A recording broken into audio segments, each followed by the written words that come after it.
Assalomu alaykum. Navbatdagi filtrlarimiz chiqib ketyapti.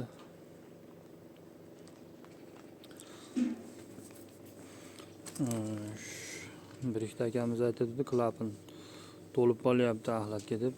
Hozir klapanning o'rniga mana o'zi bez klapan qo'yyapmiz. Suv o'zi avtomatik mada to'planib turadi. Suvga filtr mabodo to'lib qolsa madan yechib turib bo'shatib tozalab qo'ysa bo'laveradi. Xo'sh. Suv kelyapti. Bu yerda tozalanib o'tib turib, keyingi kameraga o'tadi. Bu kamerada ham suv bor. Kamerada ham suv sepiladi. Bu yerda ham tozalanadi tutun. Keyin toza tutun bu yerdan chiqib ketadi. Xullas, buni kirishi, bunisi chiqishi